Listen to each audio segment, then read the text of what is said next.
quando é que somos abençoados?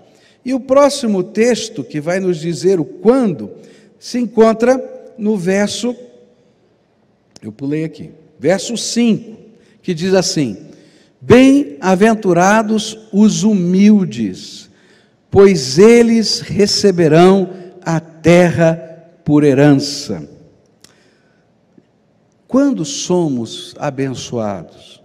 Quando somos humildes ou mansos, dependendo da tradução que você tem, diante dos homens.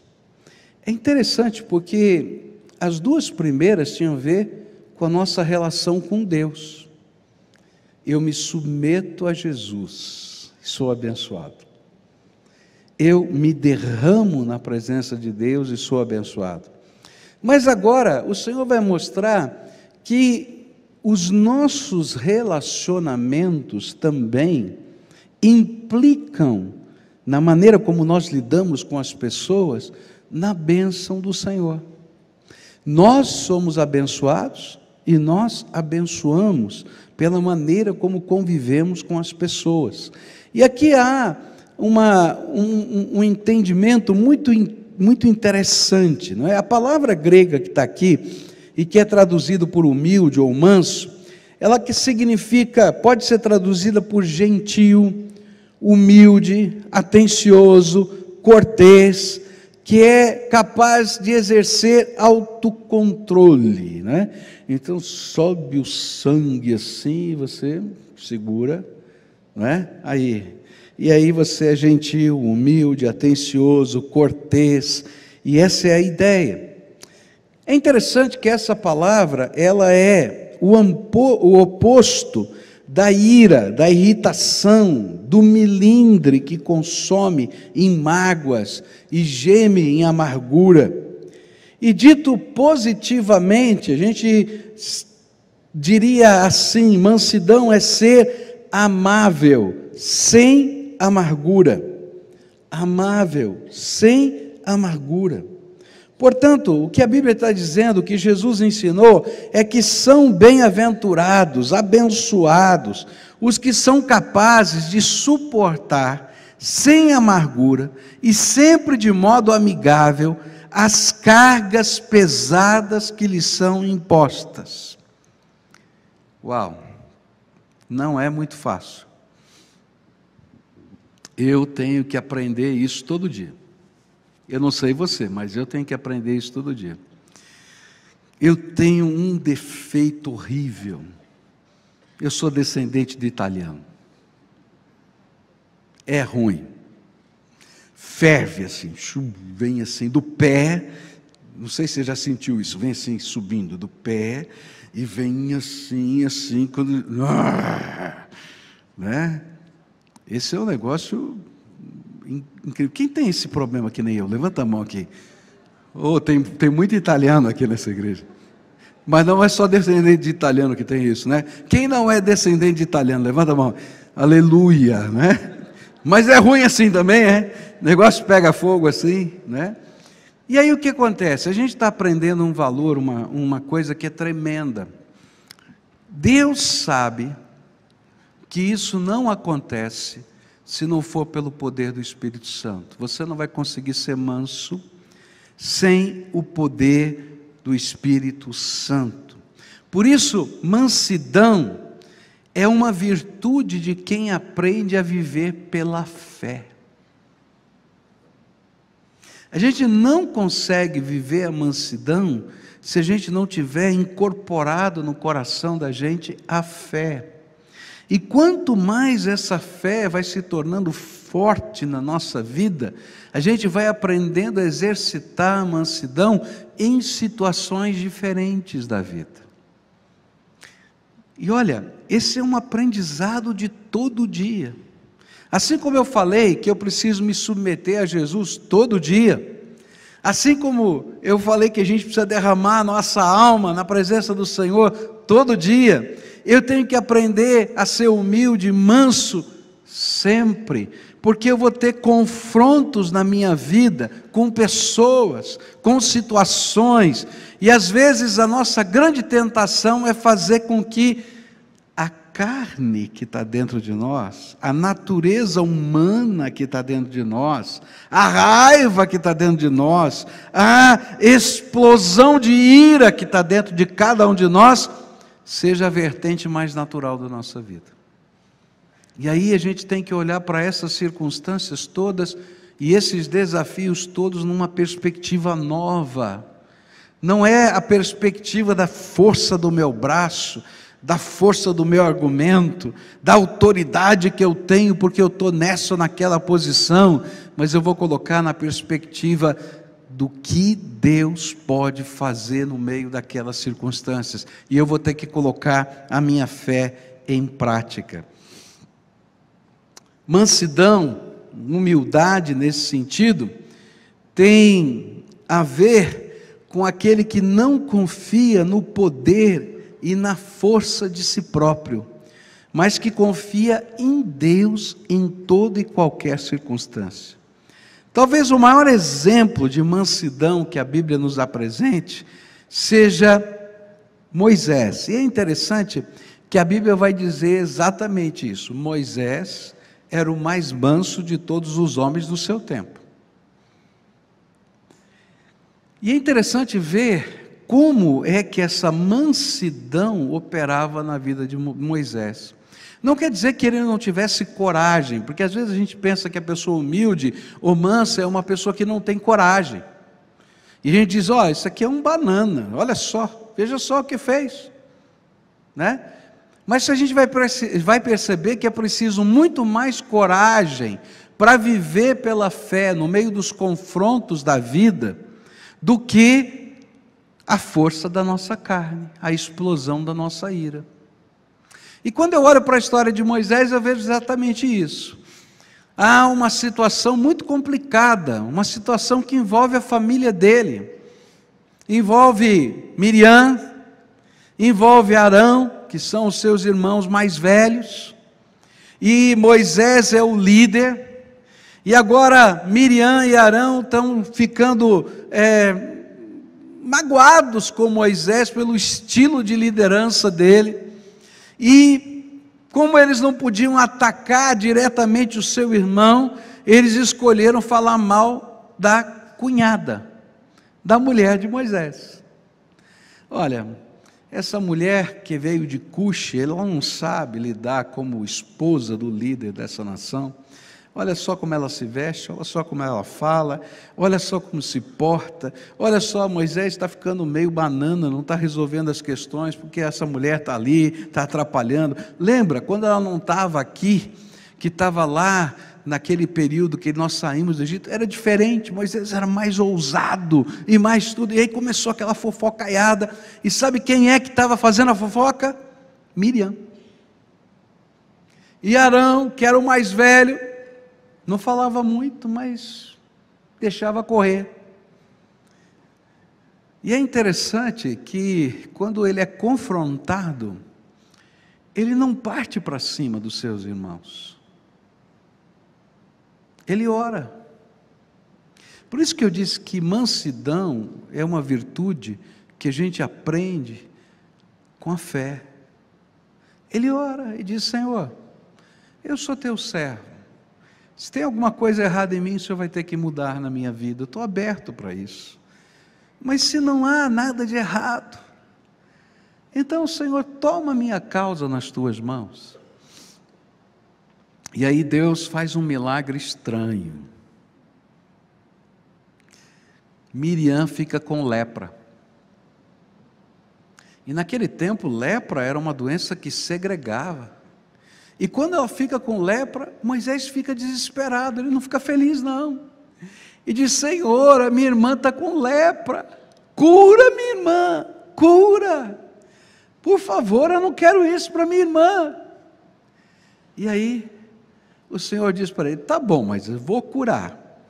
Mas ela vai ficar tantos dias fora do arraial, como leprosa, e depois eu vou curá-la. Para ela saber que ela não está brigando com você, mas está brigando com o Deus Todo-Poderoso, porque eu vou à tua frente.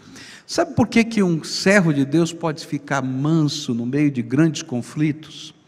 pode guardar sua ira e deixar a graça de Deus no controle, é porque ele sabe que ele está na palma da mão do Senhor, e que um fio de cabelo da sua cabeça não vai cair, se não for pela vontade de Deus, e ele vive pela fé, e não importa o que vai acontecer, porque o Senhor é bom, e a sua misericórdia dura para sempre na sua vida, e ele também não espera que caia um raio do céu e mate todo mundo à sua volta, ainda que dê vontade de a gente orar assim, fala a verdade.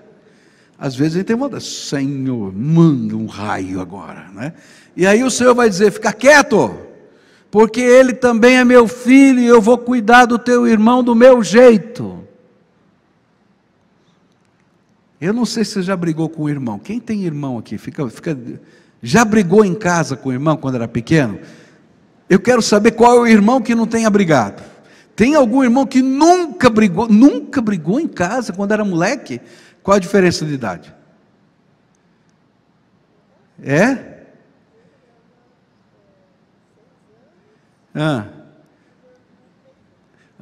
Essa é uma santa mulher de Deus. 6 e 3 anos de diferença e nunca brigaram, meu Deus. Eu não vi ainda, a primeira vez que eu estou vendo. Louvado seja Deus pela sua vida aí, né? Vamos aplaudir, né? Porque, tem irmão aqui que não conseguia fazer isso, não. Eu, por exemplo, não conseguia. Bom, agora era interessante porque a gente tinha vontade de pegar assim o irmão, não é? E dar uns murros. Mas se você pegasse o seu irmão, o que acontecia? O papai vinha lá, ou a mamãe, e batia nos dois. E aí vinha aquela palavra: eu sou o pai, eu sou a mãe, sou eu que educo você e o seu irmão. Você não tem autoridade para isso. E às vezes a gente ia lá e dizia, pai, mãe, você já ouviu isso daí, né? Pai, mãe, fulano está fazendo isso, Betânia está fazendo aquilo. E aí às vezes a gente ficava com raiva, porque a gente esperava que o papai e a mamãe fossem lá e e ele dizia, filhinho, não faz assim. E você dizia, que raiva. E sabe, queridos, a gente vai aprender pela fé que Deus é Pai Todo-Poderoso que nos ama. E ama as pessoas. E todos nós estamos sendo tratados por Deus. Algumas vezes Ele repreende de uma maneira mais forte. Outras vezes Ele vai dizer, filhinho, não é assim que você tem que viver. Mas é o Deus Todo-Poderoso que está nos ensinando. Por isso, mansidão é uma virtude, é um valor do reino de Deus, que a gente vai conquistar pela fé, na certeza absoluta de que o Deus vivo é aquele que cuida da nossa vida. A gente vai ver na vida de Moisés, se você ler o livro de Números, você vai ver quantos embates Moisés teve no seu ministério. Eu, quando prego para pastores, eu digo assim, você tem que ler o livro de Números de novo. Se você for um pastor em crise, leia outra vez. Porque acho que não teve um pastor que sofreu mais batalhas dentro do seu rebanho do que Moisés. E essas batalhas não foram vencidas pela força, pelo argumento, pela política. Elas foram manifestações do poder de Deus que consolidavam a sua liderança. A liderança de Moisés não foi consolidada pelos estratagemas. Ele foi consolidado como líder daquele povo, porque o poder de Deus se manifestava de maneiras extraordinárias. E a gente vai aprender na nossa vida que quando as nossas causas são colocadas nas mãos do Todo-Poderoso, sem ira, sem amargura, sem armas, o Deus vivo é aquele que está no controle e vai guiar a minha vida. O homem natural não sabe lutar contra este princípio. E eu quero dizer que esse princípio vale para todas as áreas do relacionamento humano. Não significa que a gente não tenha posição, que a gente não tenha palavra, que a gente não tenha coragem. Simplesmente a gente vai deixar o poder de Deus se manifestar até na nossa resistência aos valores que estão sendo quebrados. Só que eu não vou pegar em armas, eu não vou xingar as pessoas, eu não vou bater em ninguém, eu simplesmente vou dizer, não creio, não concordo. Se você quer brigar comigo, você briga, mas vai brigar sozinho, porque eu não creio, não concordo, e vou continuar dizendo que está errado. E talvez o maior exemplo desse princípio no meio cristão mais contemporâneo seja aquilo que aconteceu com Martin Luther King.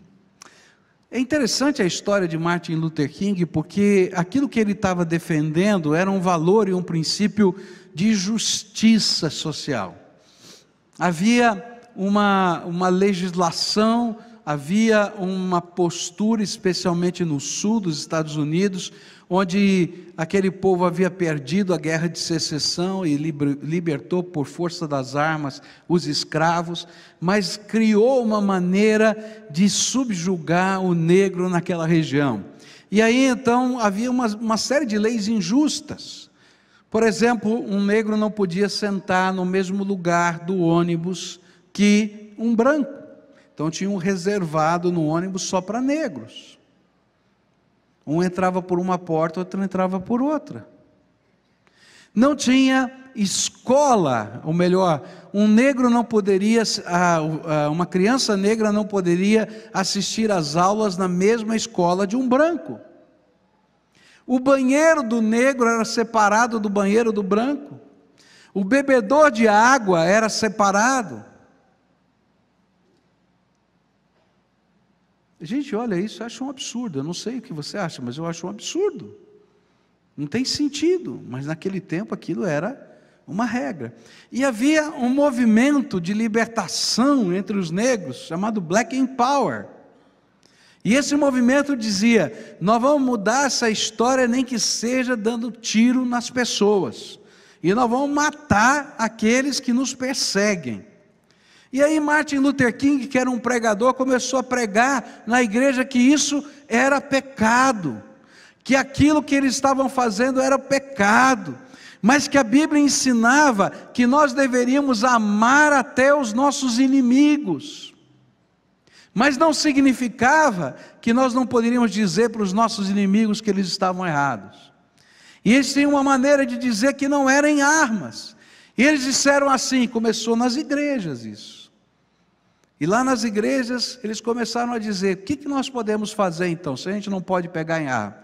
Então, a partir de hoje, ninguém mais pega ônibus. Nós vamos andar quantos quilômetros forem a pé, já que eles querem, não é, que a gente seja segregado, então nós vamos andar quantos quilômetros forem necessários para ir trabalhar. Mas nós não vamos pegar o ônibus da segregação, mas também não vamos agredir ninguém. E aí as pessoas disseram, esses negros não vão dar conta. Só que eles tinham esquecido que a maioria dos que pegavam transporte público naquela época eram o quê? Negros. E depois de um mês e pouco em que eles estavam andando a pé, sem pegar em armas, os donos das empresas de ônibus pediram pelo amor de Deus para mudar a lei. Porque eles estavam quebrando. Eles estavam quebrando. A mesma coisa aconteceu com as escolas. A mesma coisa foi acontecendo até o dia da marcha na ponte de Selma, onde eles apanharam, mas não revidaram, e voltaram lá outra vez, só que não voltaram mais sozinhos, voltaram com uma multidão de gente que disse, não dá mais para a gente ver isso acontecer na nossa terra, gente que não agride ninguém, gente que está falando uma coisa justa e que ainda apanha. E a lei americana teve que mudar, porque gente que cria no poder de Deus e que não estava disposto a pegar nas suas próprias mãos a justiça, fizeram a diferença nessa terra. Agora, a gente só consegue fazer isso pela fé.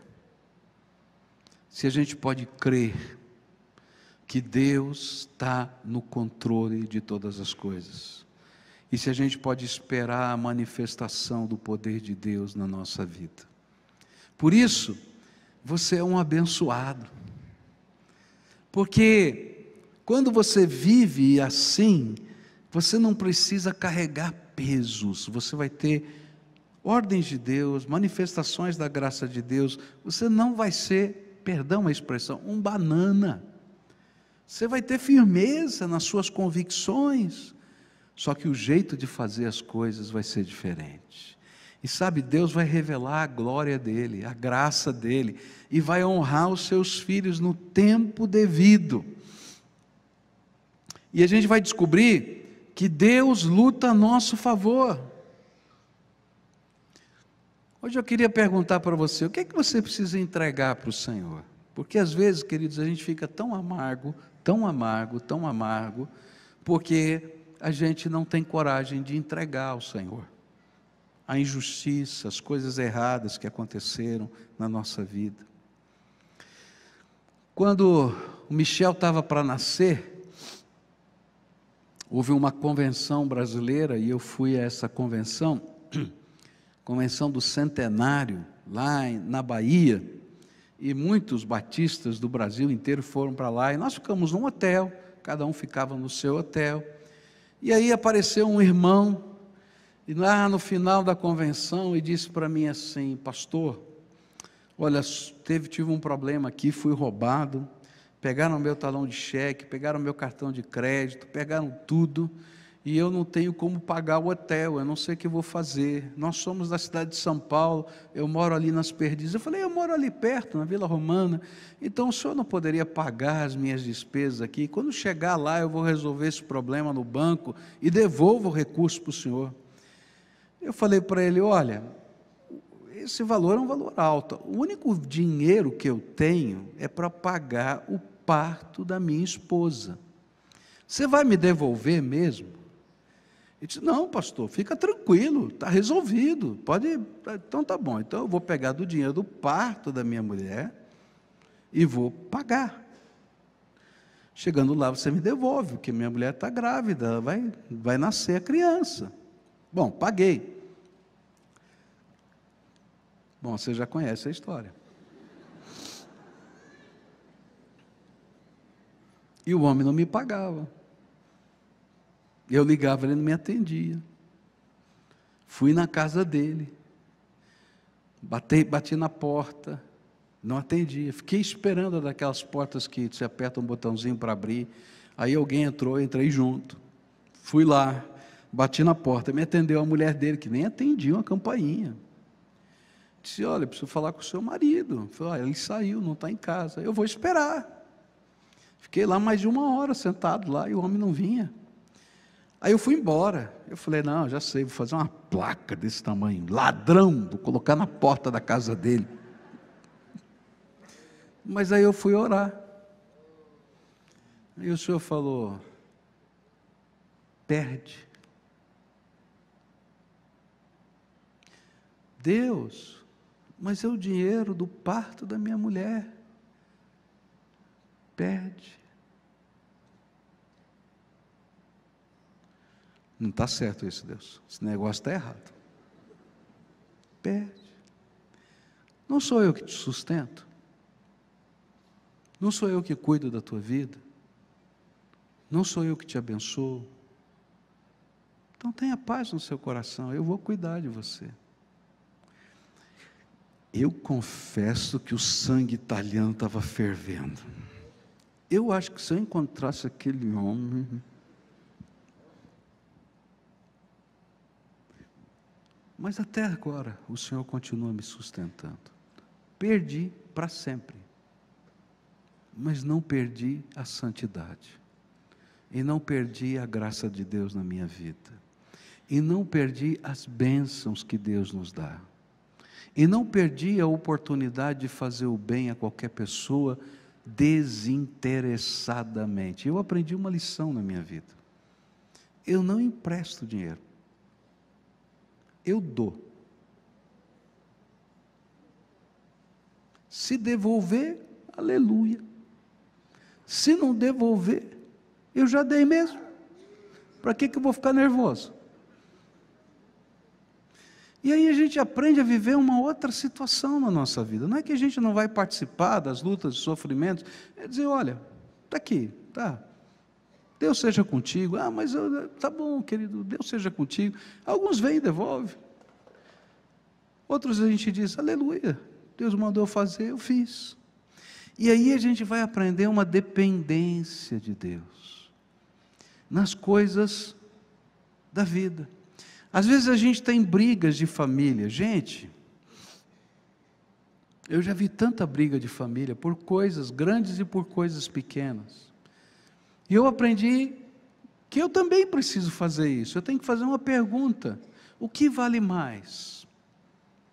O que vale mais? A convivência com as pessoas que eu amo, brincar com os meus queridos, os filhos das pessoas que eu amo, estar na casa deles, recebê-los na minha casa, ou essas picuinhas que às vezes ficam e às vezes até nos magoam. E aí nessa hora a gente tem que usar essa lei aqui e dizer, Senhor, essas pessoas valem mais do que as coisas, do que as palavras, do que as afrontas, e eu entrego nas tuas mãos e vou continuar convivendo com essas pessoas. Como pastor, às vezes, você é uma pessoa pública e você escuta muita coisa, você nem imagina. E eu tenho uma regra no meu coração. A regra é a seguinte: aqueles que mais me machucam são aqueles que eu mais pastoreio. Se eu estiver numa festa, e eu olho para todas as mesas onde vou sentar, não estou dizendo que toda vez que eu sento numa mesa é assim, né? Não vai entender errado. E tiver alguém ali que está pisando no meu calo, é nessa mesa que eu vou sentar. E vou amar essa pessoa. Se tiver uma visita para fazer, a prioridade é essa pessoa. Porque na maioria das vezes essas pessoas são machucadas e precisam ser tratadas pelo Senhor. E a gente tem que chegar lá com o amor de Deus, porque é o amor do Senhor que constrange, que quebranta. E toda vez que a gente levanta os nossos direitos, as nossas bandeiras, a gente só gera separação entre os homens.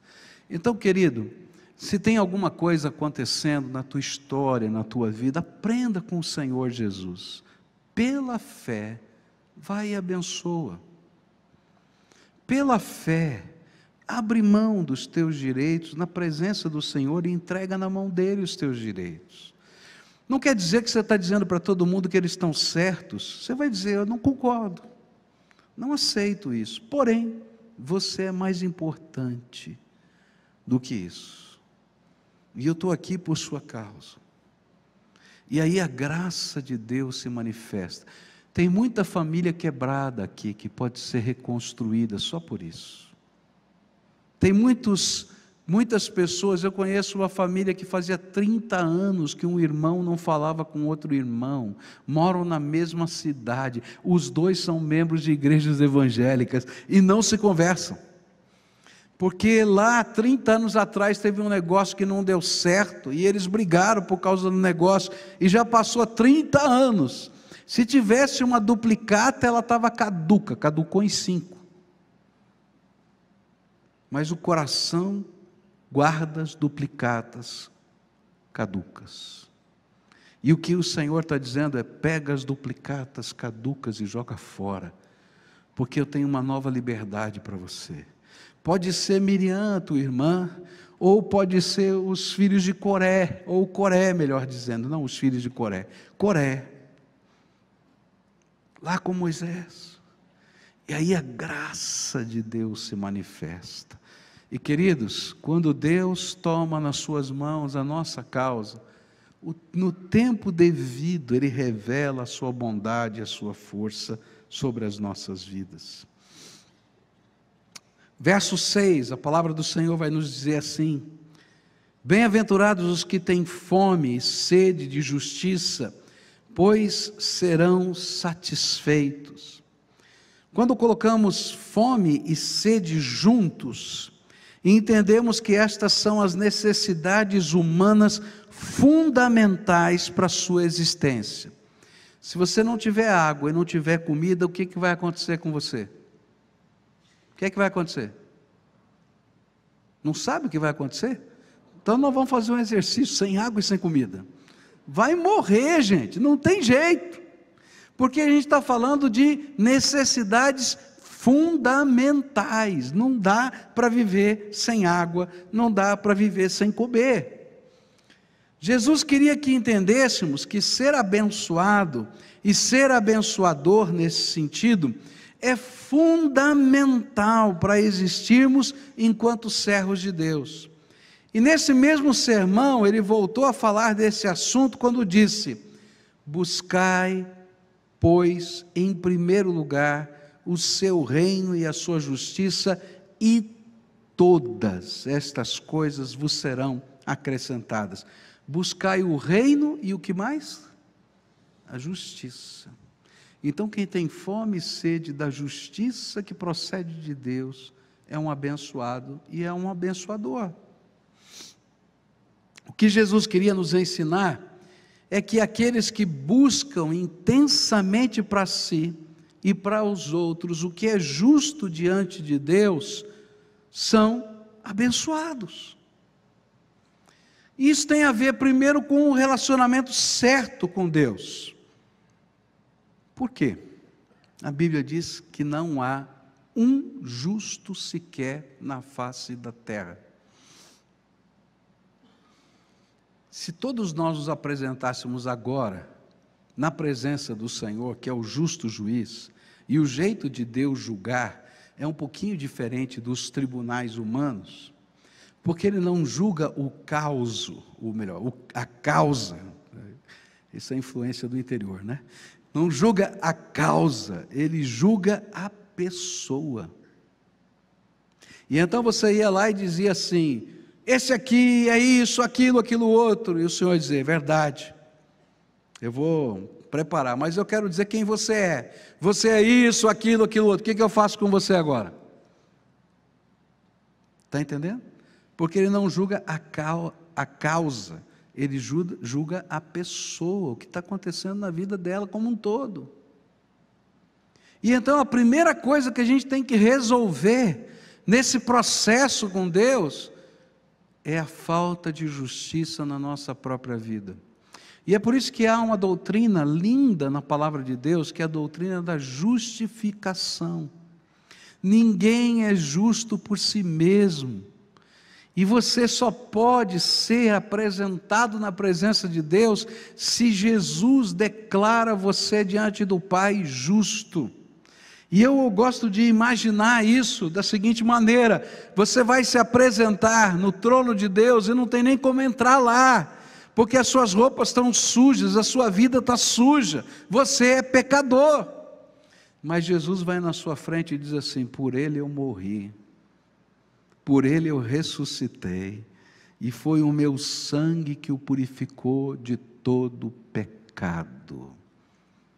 É interessante como no livro de Romanos o apóstolo Paulo vê isso, ele diz assim: que miserável homem eu sou, o bem que eu quero fazer não faço, o mal que eu não quero fazer, isso faço, que miserável homem eu sou. Mas aí o próximo versículo diz assim: mas graças a Deus, já não existe mais nenhuma condenação para aqueles que estão em Cristo Jesus, passaram da morte para a vida. A primeira coisa que eu preciso buscar, essa justiça que precisa ser buscada, primeiro é para mim, é que Jesus me lave com o seu sangue precioso, e haja uma declaração de: fomos perdoados, fomos lavados, e fomos marcados com o Espírito Santo da promessa, mas continuamos pecadores. Se você já recebeu Jesus como Senhor e Salvador da sua vida, essa é uma coisa incrível, porque você olha e diz assim: eu continuo pecador, Senhor, talvez não tão sem vergonha, tão cara de pau como eu era antes, porque a santificação está acontecendo na minha vida, mas eu continuo tendo problemas, Senhor. E aí a cada dia o Espírito Santo de Deus está quebrantando você, está transformando você, e a cada dia o sangue de Jesus nos purifica dos nossos pecados. Uma vez alguém disse assim para mim: pastor, o que vai acontecer comigo Se eu que já recebi Jesus, fui lavado no sangue de Jesus, na hora em que eu for morrer, naquele instante, ou na hora que Jesus voltar, eu estiver cometendo um pecado, eu vou para o céu ou eu vou para o inferno? Porque, pastor, não deu tempo de pedir perdão, foi naquela hora.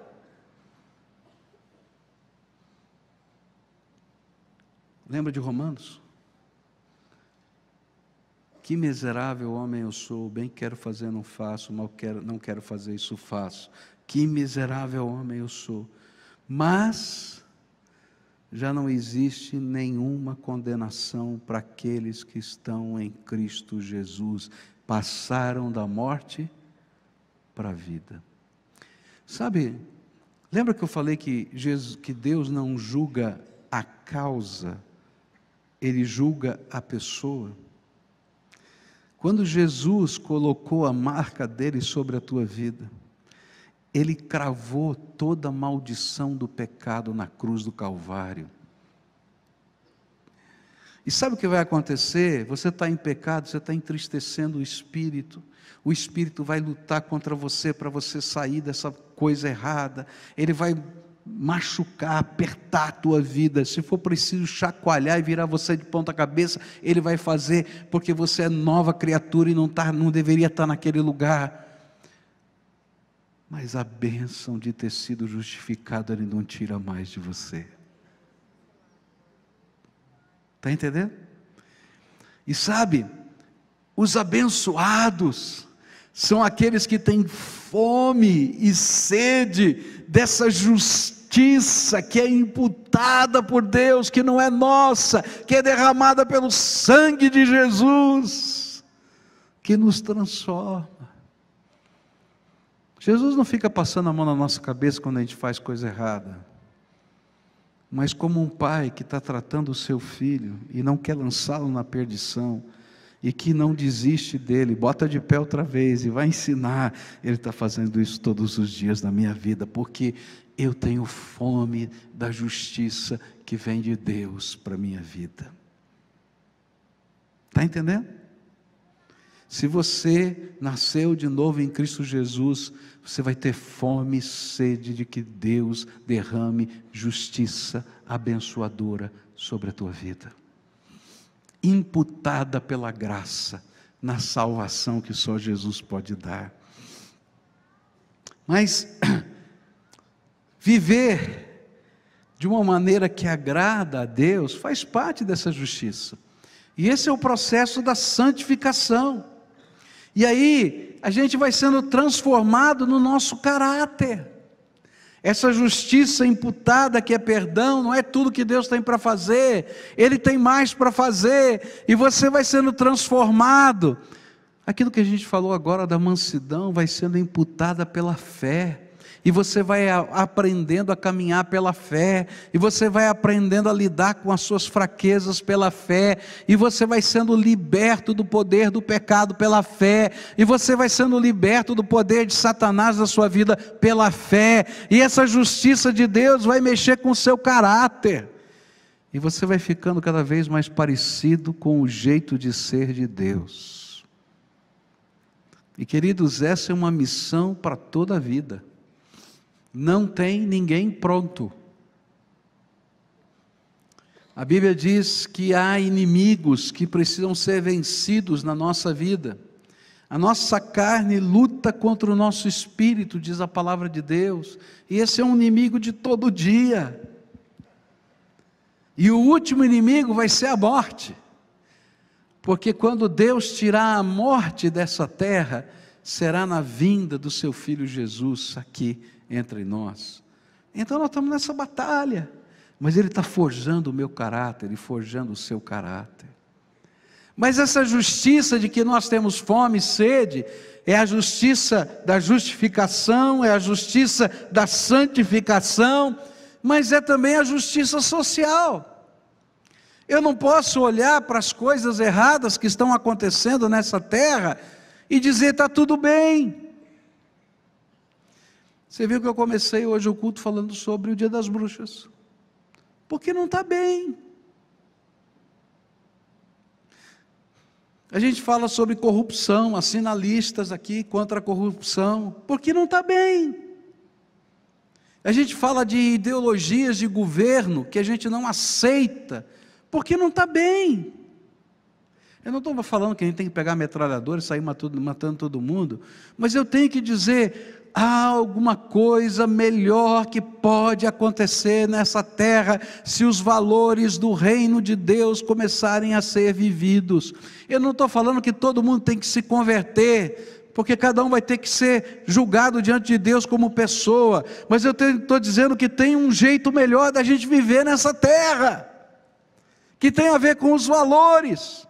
Quando aqueles negros marcharam na ponte de Selma, e outras pessoas se uniram com eles, eles não estavam dizendo, todos vocês têm que virar evangélicos, mas estão dizendo, essa injustiça tem que acabar nessa terra, porque isso que está acontecendo não vem de Deus, e nem deve ser aceito pelos homens. Os outros diziam assim, essa é a nossa cultura, não vem mexer com isso aqui, porque esse é o nosso jeitão de ser no sul. Se você não quer viver no sul dos Estados Unidos, muda para o norte. Isso é problema teu. Mas eles estavam lá, exatamente naqueles lugares de maior segregação, para dizer, não é assim que Deus planejou para todos os homens. Ah, mas agora você quer que eu vire adepto da sua religião? Não. Eu estou dizendo que isso aqui é injusto, e se for preciso apanhar para dizer que isso é injusto, eu vou apanhar para dizer que isso é injusto. E é por isso que esse texto vai falar que nós vamos continuar sendo abençoados e abençoadores até quando nos perseguem. Está no final desse texto. O que a palavra de Deus está ensinando para a gente aqui é algo tremendo. E eu queria concluir essa mensagem, porque daqui a pouquinho a gente vai celebrar a ceia do Senhor. Não dá para ser abençoado e ser um abençoador se a gente não aprender a caminhar pela fé nessa vida. Se a gente não aprender a submeter a Jesus como o único Senhor. Se a gente não aprender a colocar os valores do reino de Deus como metas pessoais para serem buscadas como quem tem fome e como quem está morrendo de sede. Não dá para a gente ser abençoador por onde passa, se esses valores do reino não estiverem dentro de nós. Não dá para caminhar essa jornada se Deus não declarar a sua justiça pelo poder da cruz na nossa vida. Então nessa noite, antes da gente partilhar do pão e do vinho, a Bíblia diz que a gente não deveria participar desse memorial que nos lembra a morte e a ressurreição de Jesus, sem antes nos examinarmos a nós mesmos. E a grande pergunta é, o que Jesus ministrou na sua vida hoje? Que área da tua vida precisa ser trabalhada pela graça de Deus aí no teu coração? Quem sabe tem um relacionamento que está partido. Quando ele falar dos pacificadores, não é? Ele vai dizer, e nesse próprio Sermão da Montanha mais adiante, ele fala assim, olha, se você tem alguma coisa contra o seu irmão, deixa a oferta de lado do altar, volta lá e acerta com ele, porque Deus não vai receber nem a tua oferta. Está entendendo? Os valores do reino precisam entrar na minha vida com a presença de Jesus no meu coração. Então hoje eu queria pedir para você fazer algumas entregas. Há coisas que estão guardadas dentro da sua alma que estão fazendo mal para você e para as pessoas, que fazem parte da tua história. Hoje eu queria pedir para você colocar os pés da cruz de Cristo e dizer, Senhor Jesus, essas coisas estão me fazendo mal e eu quero aprender a andar pela fé independentemente das duplicatas que eu tenho guardado na minha alma ao longo da minha vida.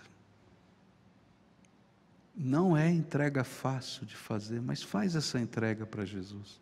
Senhor, eu estou liberando essa pessoa, estou abençoando essa pessoa. E se eu puder fazer isso pessoalmente, quem sabe servindo uma mesa na presença dessas pessoas, para dizer, come comigo.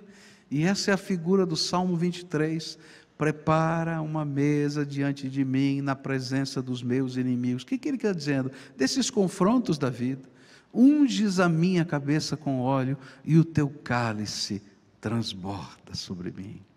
A gente vai ser agente da graça, da cura, da bênção, da restauração, de uma casa, de uma família, de um povo. Essa é a missão dos abençoados, serem abençoadores. Agora, queridos, se você não convidou Jesus para colocar sua marca na sua vida, de salvação e de perdão, não dá para começar. Porque a maior causa é você. Porque foi por sua causa que Jesus morreu e ressuscitou. Então, nessa noite, antes da gente partilhar do pão e do vinho, eu queria convidar aquelas pessoas a quem o Espírito Santo está falando agora. Pessoas que vão entregar coisas que estão no coração. E pessoas que vão entregar a vida inteira. Porque não deram ainda os primeiros passos de deixar Jesus transformar a vida. Tem que aprender a dar o primeiro passo. Eu vou convidar você para ficar em pé no lugar em que você está. Não vou chamar ninguém aqui na frente, hoje nós não temos tempo para isso. Mas eu queria orar por você. E queria pedir que essa graça de Deus esteja sobre você. E que esse Deus que ensina a gente a ser manso no meio das batalhas, seja aquele que vai derramar justiça do sangue de Cristo sobre você. Perdão, transformação, reconciliação. E se tiver alguém afastado do Evangelho, nessa quarta-feira a gente recebeu 355 novos membros aqui na igreja no dia da Assembleia. Foi uma festa. Mas eu ouvi muitas pessoas dizendo, eu estava afastado da fé há 10 anos, há 7 anos, há 6 anos, e estou voltando. Queridos, o Senhor está chamando você para uma renovação de vida, fazer algo tremendo em você. Então, se o Espírito Santo está falando com você, vai ficando de pé aí onde você está. Já tem gente de pé lá na galeria, já tem gente ficando de pé aqui, nós vamos orar juntos. Você vai entregar o que está no teu coração, você vai entregar a tua vida inteira, você vai colocar tudo na mão de Deus, porque você tem fome e sede da graça de Deus, da justiça que é imputada pelo sangue de Jesus, e você vai descansar na mão do Altíssimo. Vamos orar? Senhor Jesus, nós que nos colocamos em pé nessa hora, estamos dizendo, Senhor, sou eu, estou aqui. O Senhor falou comigo de uma maneira tão profunda.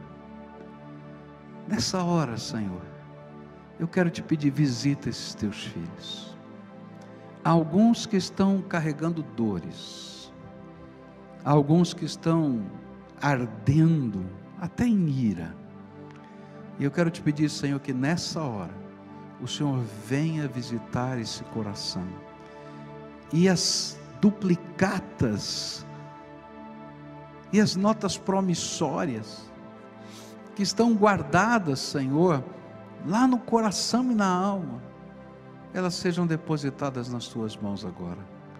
Senhor, daqui em diante, é o Senhor quem vai cuidar de tudo isso, e eu vou descansar nas tuas mãos. Quero te pedir, Senhor, que o Espírito do Senhor seja reconciliação, conserto, amor, graça na vida de cada uma dessas pessoas, e que a paz do Senhor, que excede todo o entendimento, guarde a mente e o coração delas, porque só o Senhor pode fazer isso.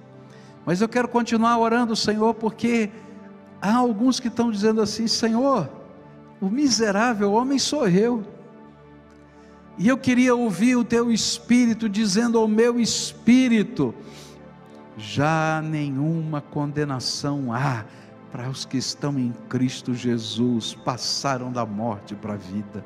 E nessa hora, Pai, eu quero entender, quero viver, quero experimentar o significado de estar em Cristo Jesus. E eu quero te pedir nessa hora, Senhor, purifica, lava, perdoa, que os pecados sejam perdoados, que haja transformação, e que essa justiça venha na forma também de santificação, e que essa justiça venha na forma de gente boa que não se conforma, mas quer fazer o bem em qualquer lugar. Faz isso na vida dos teus filhos, é aquilo que eu clamo e oro, em nome de Jesus, amém e amém. Você pode sentar-se, querido. Louvado seja Deus. Toma cuidado, que a primeira tentação que você tem é tirar da mão de Jesus quando você sai daqui. Senhor, eu te entreguei, mas devolve um pouquinho aqui essa nota promissória aqui. Faz isso não, deixa Jesus ser o Senhor. Queria convidar você para celebrar conosco a ceia do Senhor, o pão e o vinho, que representam a morte e ressurreição do Senhor. E a Bíblia diz que a gente deveria fazer isso sempre, até que Jesus volte. E naquele dia nós vamos celebrar algo parecido com isso lá no céu, chamado as bodas do Cordeiro. E quem vai nos convidar para a mesa vai ser o próprio Jesus, e Ele vai nos convidar para desfrutar dessa santa união com Ele. Você que já recebeu Jesus como Senhor e Salvador da sua vida, você que já deu a sua pública profissão de fé, que já foi batizado conforme a palavra de Deus ensina, que está em comunhão com o Senhor e com a sua igreja, é convidado a participar conosco e celebrar Jesus, justiça de Deus, de quem a gente tem fome e sede todo dia. Louvado seja o nome do Senhor. Santo, santo, santo é o Senhor. Quando eu estive lá em Jerusalém, eu fiz questão de ir ao Muro das Lamentações no Shabat. Eu fui na sexta-feira e fui no sábado de manhã, porque o sábado deles começa no pôr do sol da sexta-feira. E foram duas experiências muito interessantes. Na sexta-feira ia eu começando a chegar às várias sinagogas diferentes, porque o judaísmo está dividido em várias denominações, se é que a gente pode dizer assim, de estilos de judaísmo diferentes. E eu me lembro de um grupo de jovens de uma sinagoga que vinham todos abraçados, cantando, saltitando e pulando e adorando o nome de Deus, e chegavam naquele lugar. Eu vi aqueles judeus mais ortodoxos com aqueles cachinhos, aqueles chapéus, né? E eles balançavam assim, balançavam. E o interessante era que no Muro das Lamentações o costume era colocar alguns papeizinhos nos vãos, onde colocavam a sua esperança, a sua oração por pessoas. E eu fiquei pensando uma coisa tremenda. A gente não precisa estar diante de um muro nem de um lugar sagrado. Ao contrário, a Bíblia diz em Hebreus 4,16: vocês podem entrar com confiança no trono, na sala do trono de Deus, porque vocês têm um sumo sacerdote que intercede por vocês, Jesus Cristo. Cada vez que a gente come e bebe desse memorial, a gente está lembrando isso. Eu não preciso estar num lugar sagrado. A hora que eu levanto a minha voz e clamo o nome de Jesus, as portas da sala do trono se abrem para mim, porque Ele, justiça de Deus, se derramou sobre a minha vida, e Ele, único mediador entre Deus e os homens. Não tem mais ninguém na sala do trono que possa nos apresentar a Deus na propriedade daquele que diz: não há mais nenhuma condenação para os que estão em Cristo Jesus, a não ser Ele. Então, agora eu queria fazer algo diferente, se vocês concordarem comigo. Nós não estamos no Muro das Lamentações, e aquelas pessoas vinham aos milhares naquele lugar, saltitando e pulando para reverenciar um muro, que é a última coisa que sobrou de um templo que não existe mais. Mas nós estamos diante da sala do trono de Deus, e Deus nos fez abençoados, abençoadores.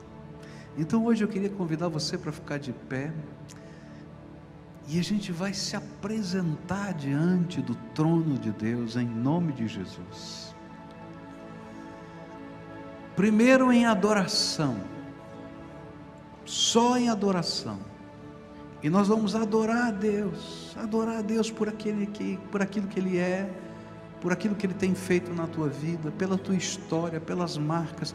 Pede ao Espírito Santo para te fazer lembrar os toques, as marcas de Deus na tua vida. E aí a gente vai simbolicamente levantar o cálice, o pão na presença de Deus, porque esse pão e esse cálice simbolizam o sumo sacerdote Jesus que intercede por nós. É só um símbolo, não tem nada de místico, mas é dizer: Senhor, eu te louvo, porque a marca do Senhor é que me justifica. E a gente vai adorar a Deus. Se for possível, vocês estão aqui, tocarem essa música lindíssima da santidade de Deus, e enquanto nós adoramos, e eu queria pedir para você, para a gente fazer como o judeu não ora de boca fechada, só hoje. Você concorda comigo? Tá? Vamos falar na presença de Deus as nossas adorações e os nossos louvores, e vai ficar um burburinho aqui, mas queridos, é um santo burburinho. Eu acho que nessa hora os anjos vão começar a cantar, e os céus vão se movimentar, porque a gente está dizendo: tem algo precioso de Deus que foi colocado aqui na minha vida.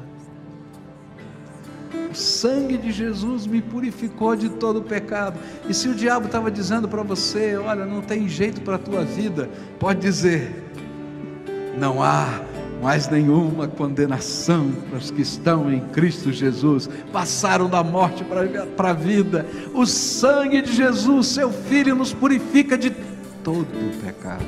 É isso que a gente está celebrando. Então agora, fala com Deus, murmura na presença de Deus, levanta a sua adoração ao Senhor, pode falar, mexe os seus lábios,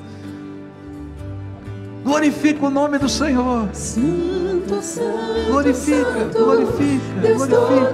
Todo-Poderoso. Lembra da tua história. Você foi arrancado do reino das trevas para ser colocado no reino da luz, do amor do Senhor. Se veja nisso. Louvores ao Rei dos Reis. Lembra da voz do Espírito no teu coração. Quantas vezes Ele te consolou, quantas vezes Ele te amou, quantas vezes Ele te ensinou o caminho. Lembra das libertações de Deus, do pecado na tua vida. Senhor, eu fui assim, eu vivi desse jeito, mas hoje, Senhor, fui transformado pelo teu poder. Lembra da tua casa. O Rei da Paz entrou na tua casa. Bendito seja o nome do Senhor. Aleluia, aleluia. Agora eu queria desafiar você a comer desse pão e glorificar Jesus, autor e consumador da nossa fé. Comamos juntos. Louvores ao Rei dos Reis. És tudo para mim e eu te adorarei. Santo, Santo, Santo. momento, você está com o cálice na mão, que é símbolo do sangue de Jesus por nós, vertido na cruz do Calvário. E a Bíblia nos ensina que nós somos abençoados, o quê? Abençoadores. A Bíblia diz que a gente pode derramar nossa alma na presença do Senhor, porque nós vamos ser consolados. E a Bíblia nos diz que nós podemos derramar nossa alma na presença do Senhor, porque nós vamos levar a consolação de Deus ao coração das pessoas. A Bíblia nos ensina que Deus está procurando pessoas que se coloquem nas brechas dos muros da nação, representando a vida, e que ali intercedam pela misericórdia e pela graça de Deus. Então agora, você que foi e é miserável homem, mas que foi declarado justo pelo sangue de Jesus, que não tem justiça própria, mas depende da justiça de Deus. Agora você vai clamar por pessoas. Quem não está aqui hoje, que precisa de salvação? Eu queria que você começasse a lembrar o nome de pessoas que são do seu relacionamento. Pede para Deus te mostrar, porque há algo tremendo que acontece quando a gente ora. A Bíblia diz uma coisa que a gente às vezes esquece: o que ligares na terra será ligado no céu, o que desligares na terra será desligado no céu. Então agora diz: Senhor, quero te apresentar, e diz o nome da pessoa, e diz: Senhor, salva, Senhor, cura, Senhor, transforma, diz o nome. Se tem mais alguém, vai falando: Senhor, tem mais esse, tem mais esse. O lugar dele está aqui do meu lado, Senhor, traz para a tua casa. Se tem alguém que está afastado do Evangelho, ora por essa pessoa agora. Senhor, visita, visita, visita, abençoa onde quer que esteja. Manda os teus anjos, manda os teus profetas. Se tem alguém que está sofrendo, você conhece alguém que está sofrendo? Então fala: Senhor Jesus, meu coração está doendo por essa pessoa. Visita no teu poder. E a tua palavra diz que foi nas tuas pisaduras que nós fomos sarados. Senhor, escuta e derrama graça, porque Deus fez de você um abençoado, abençoador. Faz isso em nome de Jesus.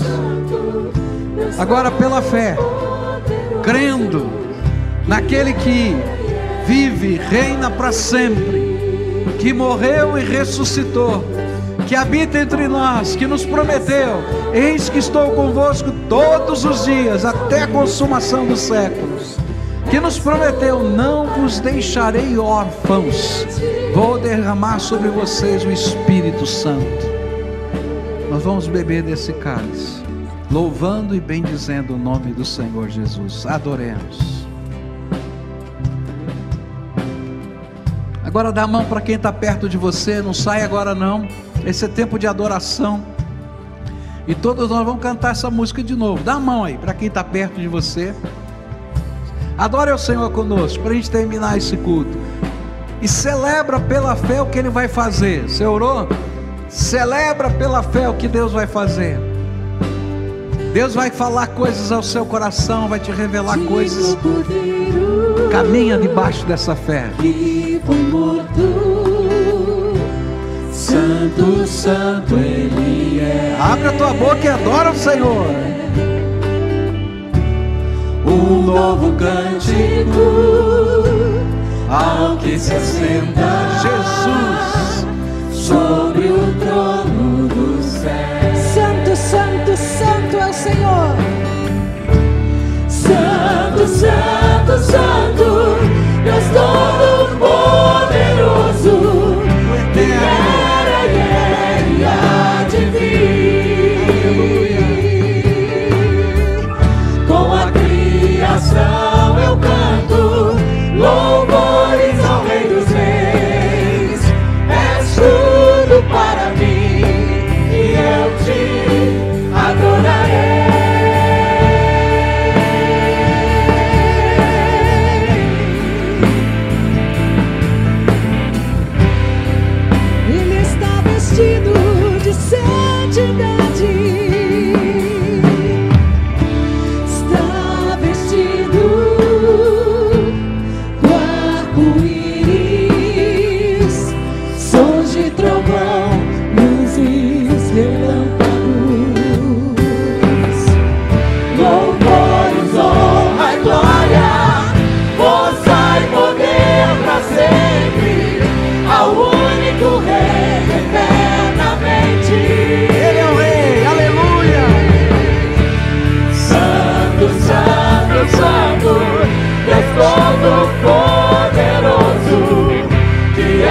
aplaudir o Senhor, Ele é digno. Louvado seja o nome do Senhor. Você vai para casa daqui a pouquinho. Eu vou orar mais uma vez, pedindo a bênção do Senhor sobre a tua vida. E olha, tua fé vai ser testada essa semana. Amém. Vai ser testada na sua mansidão. Vai ser testada em você aprender a se submeter ao jeito de Deus e dizer: Senhor, vai ser do teu jeito. Vai ser testada porque vai haver momentos que você vai ter que derramar a tua alma na presença do Senhor. Vai ser testada porque você vai depender de uma fome e uma sede tremenda da justiça de Deus sobre a tua vida e da intervenção do Senhor sobre você. E sabe, não é novidade, todos os dias a nossa fé é testada. Não será só essa semana. Talvez você vai perceber mais essa semana. Mas uma coisa é gostosa: andar com Jesus. Anda com o Senhor. Anda com o Senhor. E você vai ver as coisas tremendas, porque o reino de Deus vai se manifestar cada dia na tua vida. Amém? Que a graça de nosso Senhor Jesus Cristo, o amor de Deus, o nosso Pai, e as consolações do Santo Espírito de Deus estejam com todos nós aqui e com o povo de Deus espalhado pela face da terra, hoje e sempre. Amém e amém. Abençoados vão para abençoar. Amém?